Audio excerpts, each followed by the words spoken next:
today when it comes to macOS Sequoia, I'll be happy to let you know that macOS 15.0, the release candidate version, has just been released. The update size is going to vary somewhere between 5 gigs to about 15 gigs depending on the device that you are updating and the file type that you are downloading. If it's an IPSW file, then it's going to be pretty much up there. If you go into your system preferences and you find that you've already updated your device or your Mac to macOS 15.1 that's currently in beta 3, you won't see the update that is just been released today, the release candidate version of macOS 15.0, because this macOS 15.1 beta 3 is a higher version than macOS 15.0, and at the same time you can see some other updates that were released alongside this. So you have iOS and iPadOS 17.7 release candidate version, you have visionOS 2 RC, watchOS 11 RC, tvOS 18 RC, macOS 15 RC of course, and you have iOS and iPadOS 18 release candidate version. Most of these updates I do cover here, so if you want to stay up to date, definitely do hit subscribe. And while we at it, I might as well just show you the build number that comes with macOS 15 RC. You can see it there. I have some news updates for you, because if we go to this page, beta.apple.com, and select macOS Sequoia and look into it deeper, we can see that when it comes to the version that we have today, macOS 15.0, it's going to be available on September 16th or 9/16/2024, which is next week exactly. And so this is when the 15.0 update is going to be released. But when it comes to macOS 15.1, unfortunately that one is going to be delayed. When you visit the Apple Intelligent page, if you're in Canada like me, you're going to see that it's going to be coming in beta December 2024. But if you are in the US and you visit the same page around about the same supported device list right here, you can see that Apple Intelligence is free to use and will be initially available in the US English this October, which is next month, and then Canadian English support will be available this December. And of course there's an asterisk right there, and it tells you that hey, it's going to be available only on these devices that you see right here.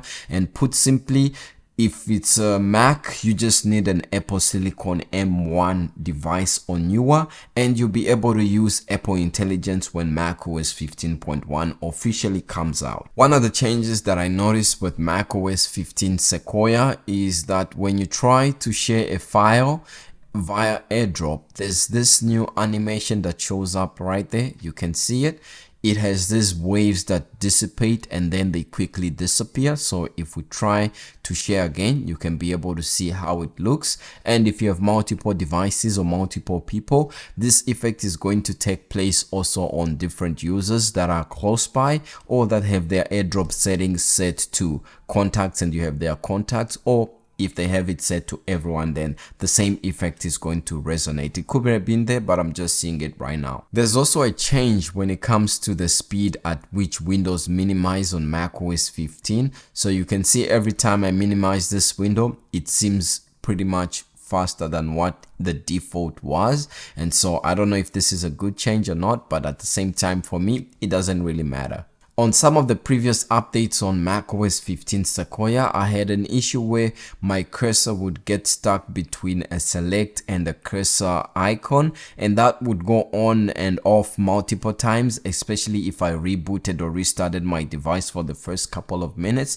But after updating at least to this one, as long as I've been using this update, I haven't seen that issue, so hopefully that is an issue of the past. Quick update for you as well. You can see that Apple just had their event for this month and they introduced the iPhone 16 Pro. You can see it right here, and it has an A18 Pro chip that's specifically designed from the ground up to support Apple Intelligence. They also have introduced the iPhone 16 that has a new dedicated action button that you can use for camera settings, and they also introduced a new Apple Watch Series 10. It comes in this gloss black color, which is pretty good. There is no Apple Watch Ultra 3, but they did release an Apple Watch Ultra 2 in a new black color that has this rough finish, which is really good. You can see how it looks. And they also released AirPods 4 right there. Now, they didn't release AirPods Pro 3. They still have the same AirPods Pro 2, but these AirPods Pro are going to get a new software update that's going to be able to give you more controls, and at the same time it's going to be able to enable you to use the animation to do this for yes or just shake your head for no, whether you are listening to music on the Mac or on the Apple TV or on your other prospective Apple devices as well. And of course, AirPods Max, now you can see there's fresh new colors and USB-C as well. Everything is now going to USB-C, and that's just the Apple event that just transpired in brief.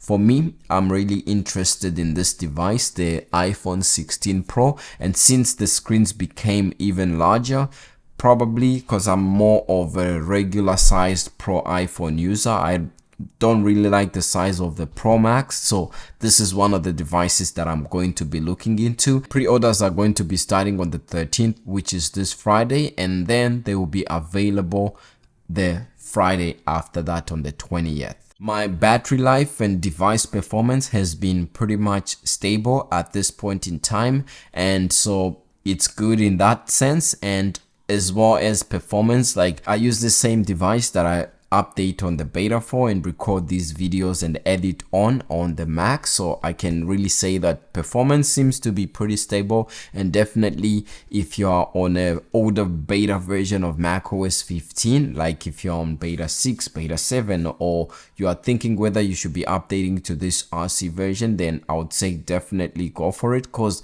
in most cases the release candidate version tends to be the official release that comes out next week Monday, unless if something happens or if Apple sees it fit to release an RC2. That has happened before. Then you would again need to update to the RC2, and then when the update comes out on Tuesday, you would basically have the public beta release. So that's about it for me. Let me know what you think about this video. If you haven't subscribed, subscribe and join the family. Signing out.